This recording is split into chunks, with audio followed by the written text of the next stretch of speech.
student. This side Bharati Chaudhary and welcome back to क्रोशा nursing academy.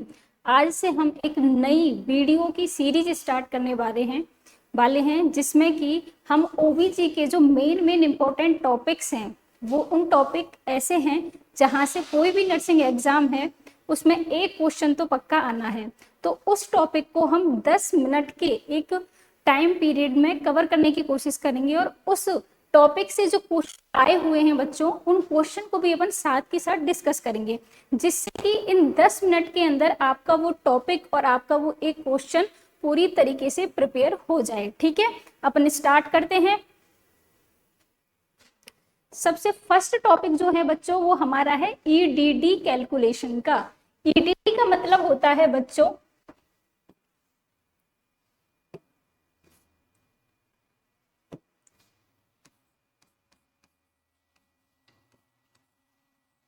EDD का मतलब होता है बच्चों एक्सपेक्टेड डिलीवरी डेट। ठीक है, यानी कि किसी भी प्रेग्नेंट फीमेल की अगर हमको एलएमपी पता है, किसी भी प्रेग्नेंट फीमेल की अगर हमको एलएमपी पता है तो उस फीमेल की जो एक्सपेक्टेड डिलीवरी डेट है उसको कैसे कैलकुलेट किया जाता है। इससे एक क्वेश्चन कोई भी नर्सिंग एग्जाम हो, यहाँ तक कि नॉर्सेट के एग्जाम में भी यहाँ से क्वेश्चन आता है। ठीक है, तो अपन सबसे पहले डिस्कस करेंगे कि टोटल ड्यूरेशन कितनी होती है प्रेगनेंसी की। पहले ये तो पता चले।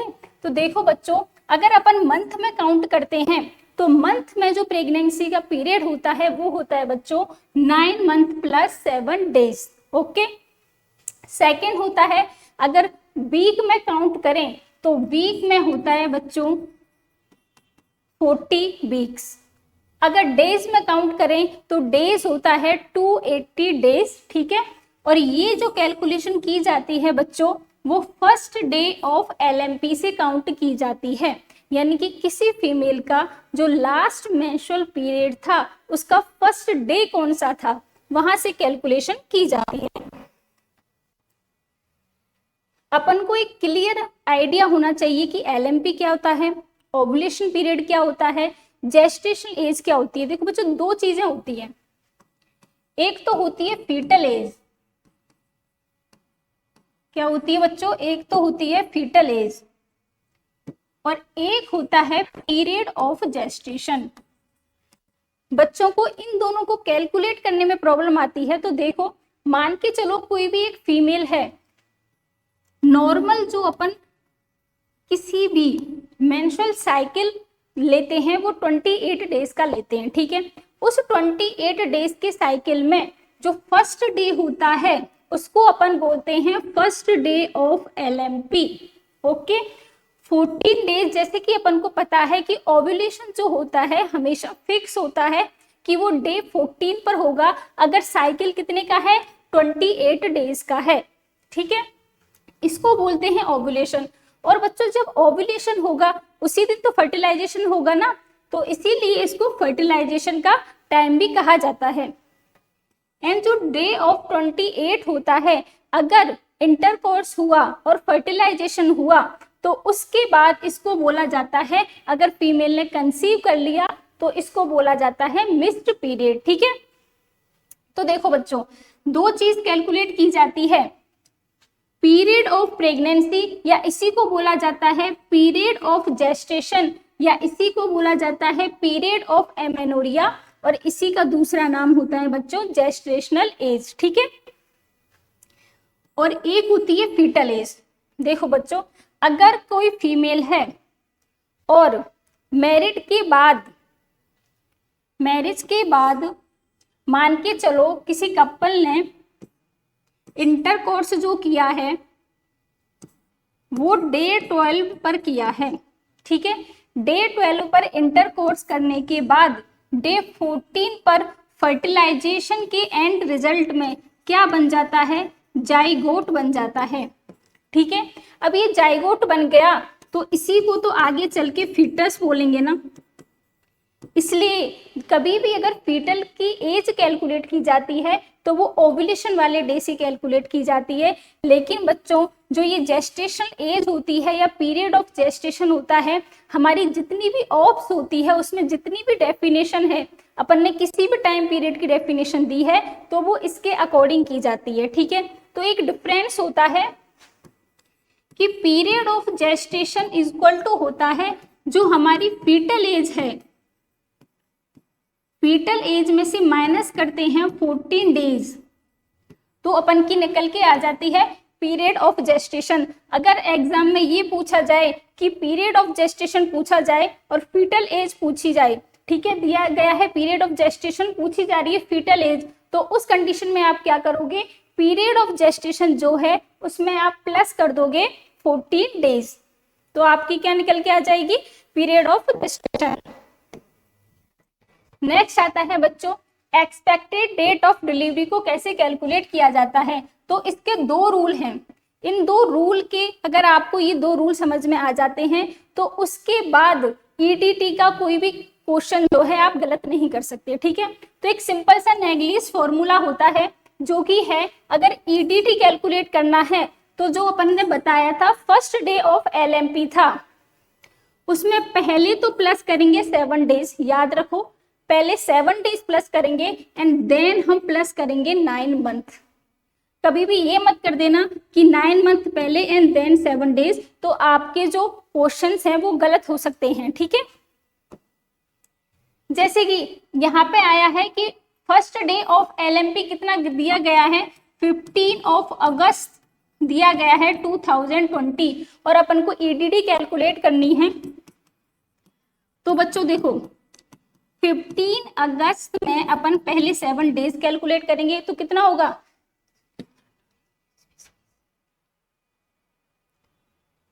15 ऑफ अगस्त में ऐड करेंगे 7 डेज तो कितना होगा बच्चों, 16, 17, 18, 19, 20, 21, 22, ठीक है।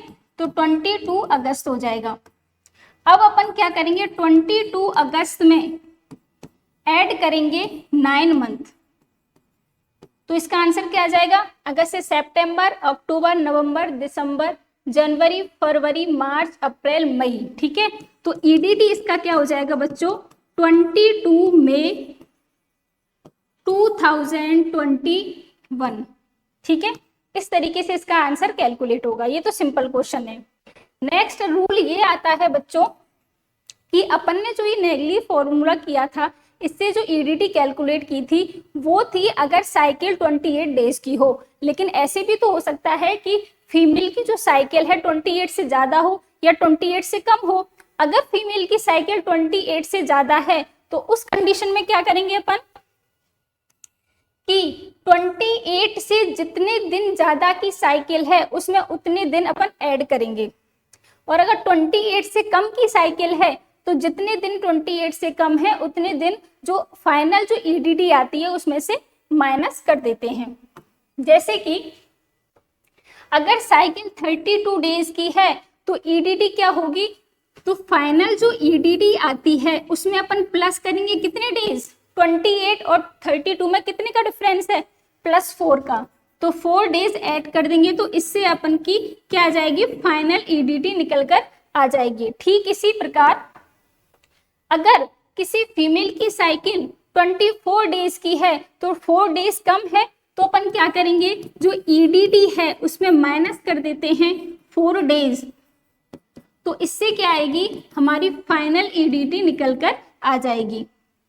ठीक है बच्चों, क्वेश्चन ये है अगला, इसको देखो कि assuming the menstrual cycle length कितना दिया गया है, 34 डेज की साइकिल है एंड पीरियड्स स्टार्ट हो रहा है 10 जून को और एंड हो रहा है 16 जून को 2020। तो ईडीडी अपन को कैलकुलेट करनी है। तो सबसे पहले तो इसमें जो एलएमपी अपन लेते हैं वो एलएमपी क्या होगी, 10 जून होगी या 16 जून होगी, तो एलएमपी इसकी होगी बेटा 10 जून, क्योंकि एलएमपी जो होती है उसमें जो लेते हैं अपन फर्स्ट डे ऑफ एलएमपी लेते हैं, तो फर्स्ट डे कितना है 10 जून को है, तो 10 जून 2020 होगी इसकी एलएमपी। अपन ईडीटी जो कैलकुलेट कर रहे हैं वो ईडीटी कितनी आएगी, साथ में कैलकुलेट करो आप, 10 जून में प्लस 7 डेज ऐड करेंगे,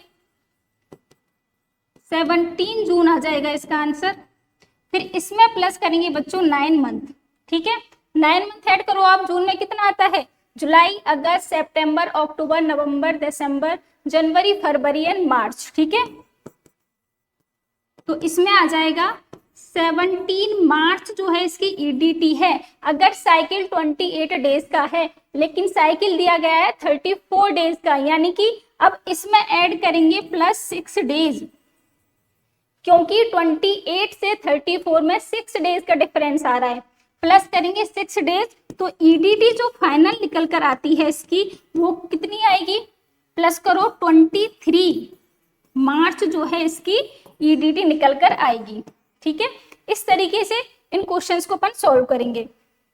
नेक्स्ट आता है लेंथ ऑफ साइकिल दी गई है 26 डेज, एलएमटी है 24 फेब 2024, तब इसकी ईडीटी कैलकुलेट करो। देखो बच्चों,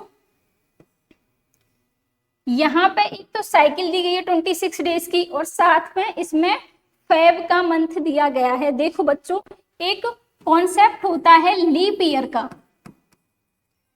लीप ईयर का कॉन्सेप्ट ये होता है कि जो आपकी ईयर है, ईयर अगर 4 से पूरी तरीके से डिवाइड हो जाती है तो वो लीप ईयर होती है, और लीप ईयर में फरवरी में 29 डेज होते हैं। ठीक है, इसलिए मैंने बोला था कि जब भी आप ईडीटी कैलकुलेट करो तो पहले 7 डेज ऐड करना है आपको।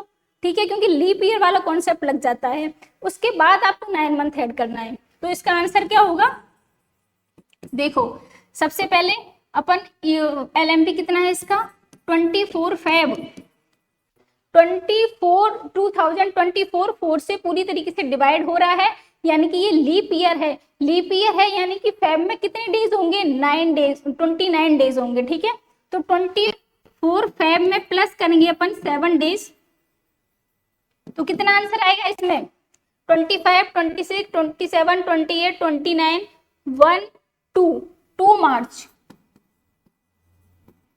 प्लस इसमें ऐड करेंगे बच्चों 9 मंथ।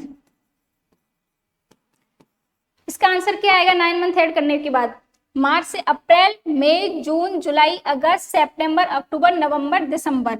ठीक है, तो 9 ऑफ दिसंबर। लेकिन साइकिल कितने डेज का है 26, यानी कि माइनस करेंगे इसमें 2 डेज।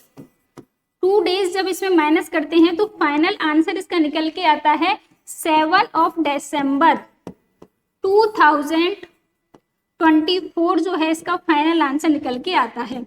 बस इतने ही टाइप के क्वेश्चन जो हैं वो ईडीटी में पूछे जाएंगे आपसे, जो कि यहाँ पे डिस्कस हो चुके हैं। ठीक है, अब ईडीटी का कोई भी क्वेश्चन आपका गलत नहीं होना चाहिए।